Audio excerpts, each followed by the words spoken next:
بس خدا شیخ کا سر پر میرے سایہ رکھے، بس خدا شیخ کا سر پر میرے سایہ۔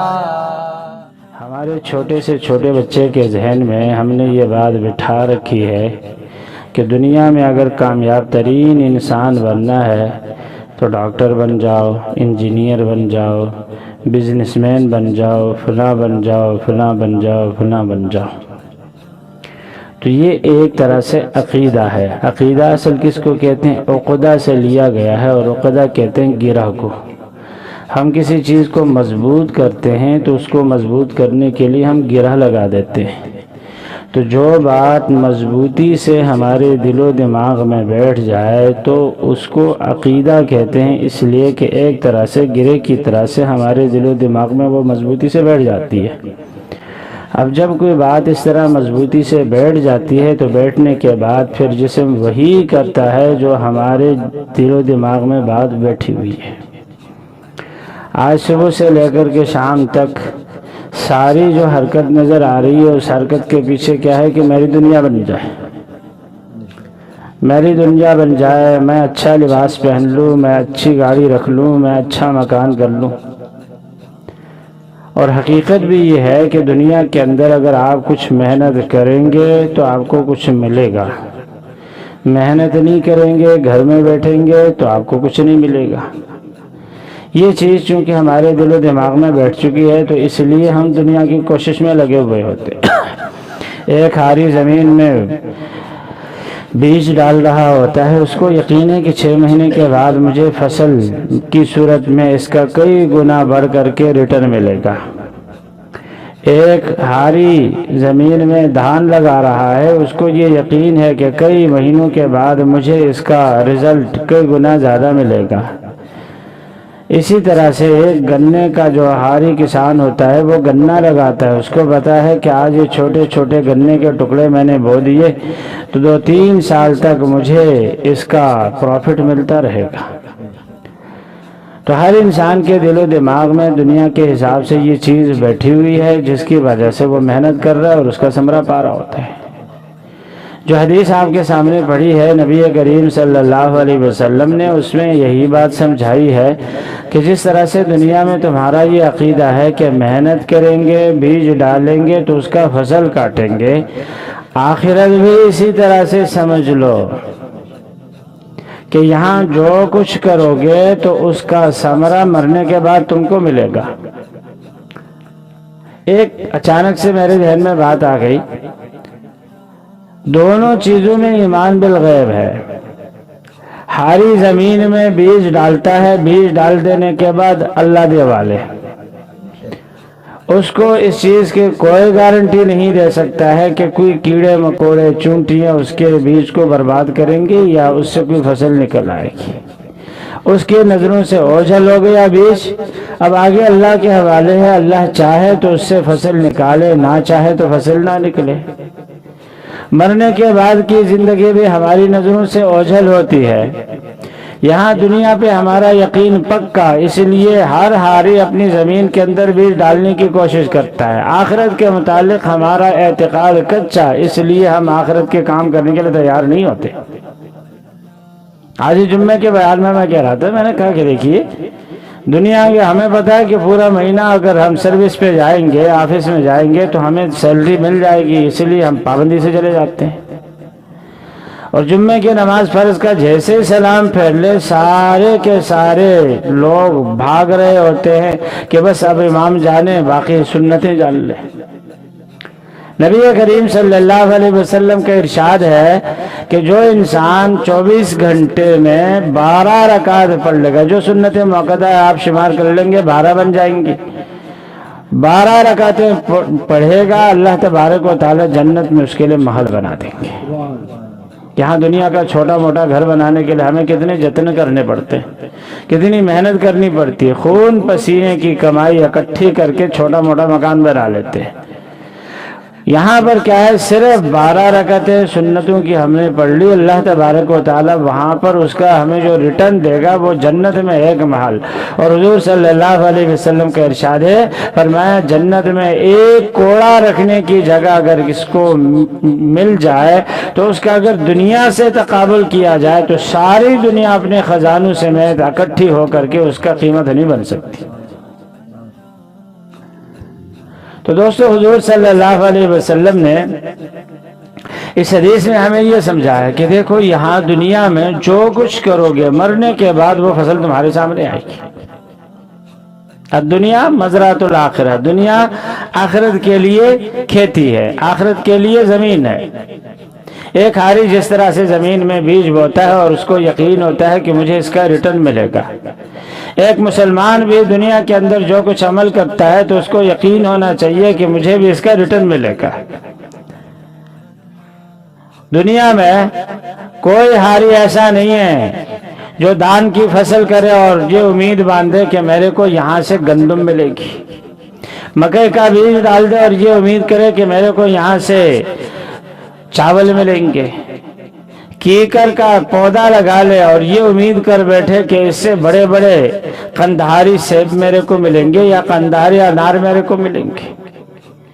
دنیا میں انسان جو بوتا ہے وہی کاٹتا ہے، اسی طرح سے میرے دوستو آخرت کے حساب سے بھی انسان جو بوئے گا دنیا کے اندر وہی کاٹے گا۔ خانقاہ میں یہ جو صدائیں لگائی جاتی کہ یار ذکر کر لیا کرو، کوشش کر لیا کرو، محنت کر لیا کرو، وہ اسی لیے کہ میرے دوستو ہمارا کوئی قول، ہمارا کوئی فعل ایسا نہیں ہوتا ہے جو محفوظ نہ ہوتا ہو۔ قرآن کریم میں ہے ما یلفظ من قول الا لدیہ رقیب عتید، جو بھی لفظ انسان کی زبان سے نکلتا ہے تو ایک فرشتہ بالکل تیار بیٹھا ہے اسی کام کے لیے، وہ اس کو محفوظ کر لے، اس کو محفوظ کر لیتا ہے۔ جس انسان کو دنیا میں گالیاں بکنے کی عادت ہے، دنیا کے اندر اس نے گالیاں بکی، اس کے نام اعمال میں ساری گالیاں لکھ دی جائیں گی جو اس نے بکی ہیں۔ جس انسان نے ذکر کرنے کی اپنی عادت بنا لی، اس کے نام اعمال میں ذکر و ذکر، اللہ ہی اللہ، اللہ ہی اللہ۔ تو جو کچھ ہم کریں گے اس کا ہمیں ریٹرن ضرور ملے گا۔ کتابوں میں ایک بی بی کا واقعہ لکھا ہے، قرآن خواں بی بی کا۔ عبداللہ بن مبارک رحمہ اللہ ایک جنگل میں سے جا رہے تھے تو ایک بی بی ان کو ملی، ان کو سلام کیا، السلام علیکم۔ انہوں نے کہا سلام قولا من رب الرحیم، قرآن کریم کی آیت پڑھ کے جواب دیا۔ انہوں نے کہا بی بی نام کیا ہے؟ کہنے لگے وذکر فی الکتاب مریم، قرآن کریم کی آیت پڑھ کے جواب دے دیا کہ میرا نام مریم ہے۔ پوچھا یہاں جنگل میں کلی مکلی کہاں سے آ گئی؟ کہنے لگی کہ وَمَن يُضْلِلِ اللَّهُ فَلَا هَادِيَ لَهُ، قرآن کریم کی آیت پڑھ کے بتا دیا کہ رستہ بھٹک کے آ گئی ہو۔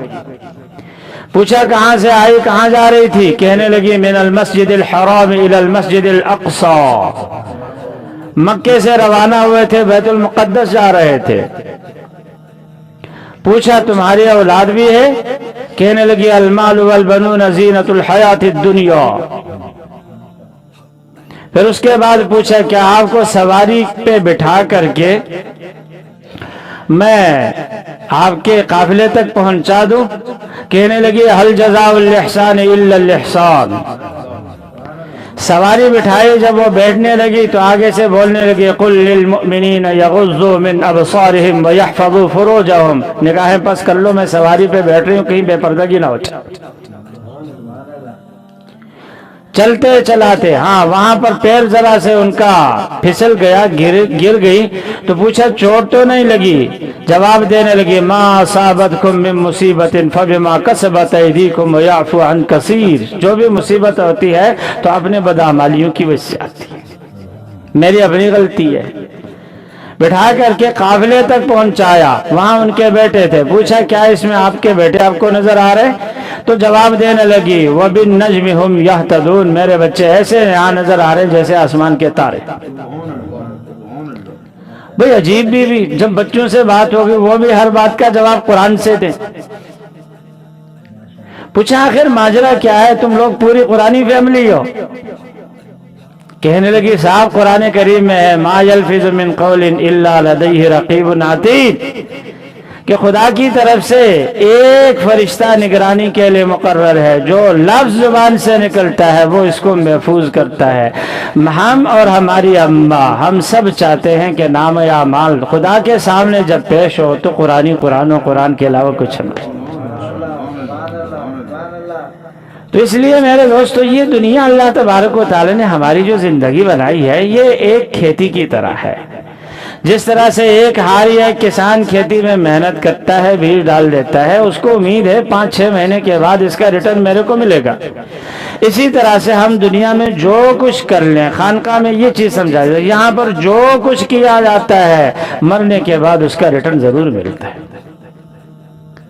تو اس لیے یہ صدا لگائی جاتی ہے کہ بھائی ذکر کر لیا کرو، زیادہ سے زیادہ اپنا وقت ذکر کو دیا کرو، دل سے ذکر کرنے کی کوشش کر لیا کرو، کیونکہ زبان سے انسان دنیا کے کام کرے گا تو ذکر چھوٹ جائے گا. جہاں دل انسان کا ذاکر بن گیا تو انسان سوئے جاگے بات کرے نہ کرے خاموش ہو کچھ بھی کرے تو دل اپنا ذکر کرتا رہتا ہے.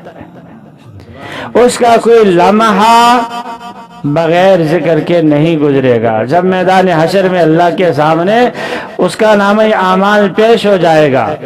اللہ اکبر. فَأَمَّا مَنْ أُوتِيَ كِتَابَهُ بِيَمِينِهِ فَيَقُولُ هَاؤُمُ اقْرَءُوا كِتَابِيَهْ إِنِّي ظَنَنْتُ أَنِّي مُلَاقٍ حِسَابِيَهْ فَهُوَ فِي عِيشَةٍ رَاضِيَةٍ فِي جَنَّةٍ عَالِيَةٍ قُطُوفُهَا دَانِيَةٌ. وہ سب کو اپنا نام اعمال ایسا دکھاتا پھرے گا کہ دیکھو میرے نام اعمال میں ذکر ہی ذکر ہے، ذکر ہے، اللہ ہی اللہ کے علاوہ اور کوئی چیز ہی نہیں ہے. تو اس لیے میرے دوستو کوشش کر لیں اپنے وقت کو قیمتی بنا لیں، اور قیمتی اسی سے بنے گا کہ جب ہم اللہ کو یاد کریں گے. اللہ تعالیٰ مجھ سے میں سب کو عمل کرنے کی توفیق دے. وآخر دعوانا